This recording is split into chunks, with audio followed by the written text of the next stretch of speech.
Hi, I'm Sufana, and this is Eat Off Art Wonderful Soul Session Appetizer, where we give you just a little bit of a taste of what you can expect on Thursday. I'm sitting here with Kimera Lattimore. Welcome, Kimera. Thank you so much. I'm happy to be here.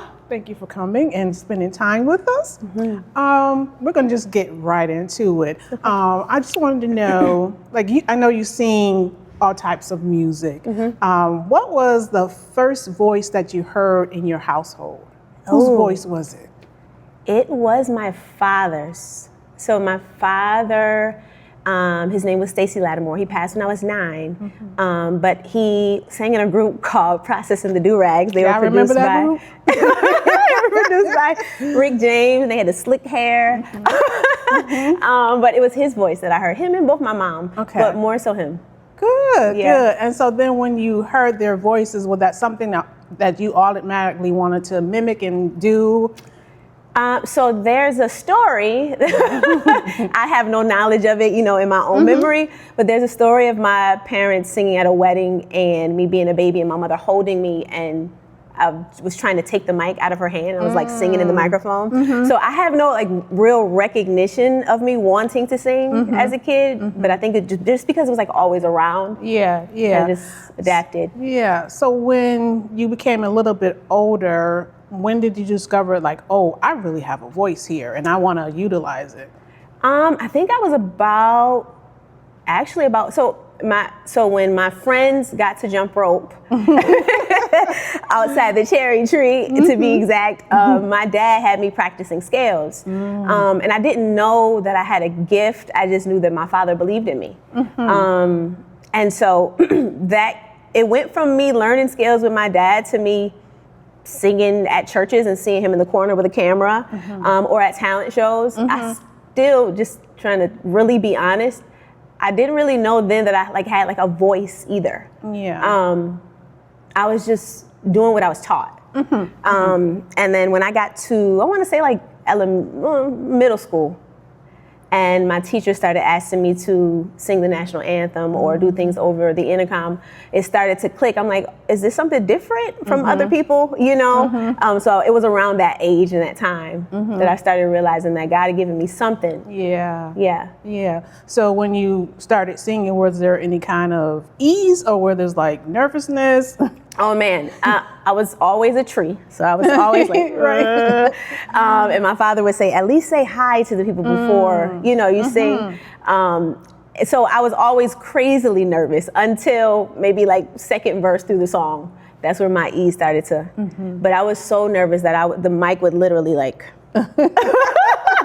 shake. I still get very nervous. I know sometimes they say if you don't get nervous, then you're not doing it right. I like that. Right. That makes me feel a little more comfortable. No, because some of the great stars that we know, they'll say that they get nervous all the time, but then they knock it out the park when they get on the stage. I'm always, if it's 3 people, if it's 2,000 people, I'm nervous the same way. So would you say that singing is your purpose, or is it something that you're passionate about that happens to be your purpose? I think my purpose is to serve. And so I do that through whatever is being echoed out of me at the time, whether it's singing or poetry or rapping or, whatever it is. The hope is that there's some kind of purpose found in what I'm doing. But I equate my purpose to serving. How can I serve this room? So I know that a lot of times if you're a singer, you will sing other people's songs, or you can, write your own songs. If you were blessed to have an artist, whether they're an ancestor or living now, to write a song for you, who would it be? That's loaded. Okay. I want to, that makes me, so I'm super cerebral. So it's 30 thoughts on top of 30 thoughts, right? Off jump. Oh man, that's hard for me. I love Lauryn Hill. Her pen is unmatched. I would say Lauren, off the top of my head, I would say Lauren only because I would try to see what more craziness could come out of her brain. So I'm gonna say Lauren. Okay, Lauren's good. We love Lauren. Yeah, love Lauren. If we can't get her to get back on the stage to do new music, maybe we can get her to write. Yeah, she's, believe it or not, she's writing now. Oh, is she? Okay. I've heard some songs recently, and I'm like, it kind of. The echo of the brilliance behind the track, I'm like, it just makes me inquisitive and look it up, and it's like Lauryn Hill wrote it. I'm glad to hear that. Okay. Yeah. All right. So on Thursday, what do you hope people will let me reword that. On Thursday, how do you want the audience to feel when they leave after your performance? I want them to feel inspired to be authentically them. Yeah, which for me has been a very long journey, still an ongoing journey of just truly being yourself. I think as creatives, it's tough to be yourself when yourself is like 200 different people.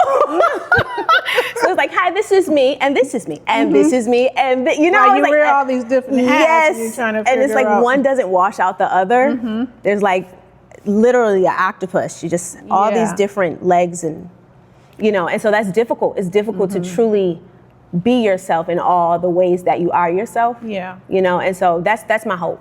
Okay. So we're gonna end with, what is your mantra? What do you live by? Oh man. Mantra. Off the top of my head, there's a couple, but off the top, the first one I would say is, if equal affection cannot be, let the more loving be me. Be love. That's the first one that comes to mind. If equal affection cannot be, let the more loving be me. I just think love is so powerful. Yeah. And it does the work.